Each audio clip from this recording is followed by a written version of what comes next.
Simon & Schuster Audio presents Separation of Power by Vince Flynn. Read by Ken Kilban. Prelude. Dr. Irene Kennedy stood over the fresh mound of dirt and wept. It had been a small funeral, relatives and a few close friends.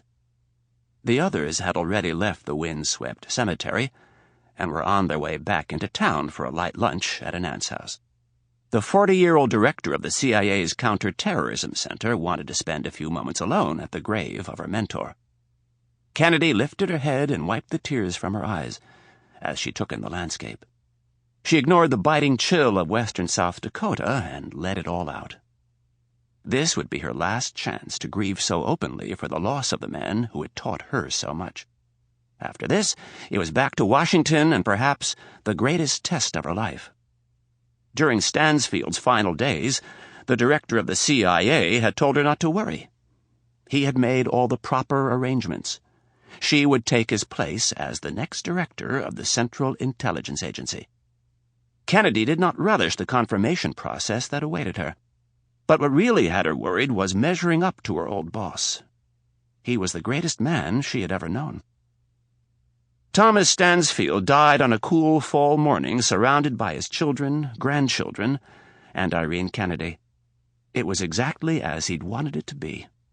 Just 2 weeks before his 80th year, he wanted to go no further. Those last few days he had sat in his leather chair, a calm haze of morphine dulling both his mind and the stabbing pain of the cancer that was ravaging his insides. He stared out the window as the last of fall's leaves fell. This was the final autumn of his life. Thomas Stansfield's rise to the top of the Central Intelligence Agency was the stuff that legends were made of. Born near the town of Stoneville, South Dakota, in 1920, he came of age during 2 of his country's most difficult decades. The carefree days of his youth had been squelched by dry, hot summers and apocalyptic dust storms that rose up from the southern plains and turned day into night. The Great Depression had taken its toll on the Stansfield family. One of his brothers, an uncle, and several cousins had been lost, along with 2 of the 4 grandparents. Stansfield's parents had met in their teens, both fresh off the cattle cars that had sprinkled countless European immigrants across America in the years that followed World War I.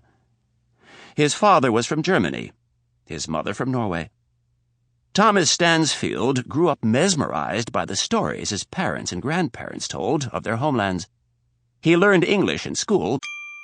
Sample complete. Ready to continue?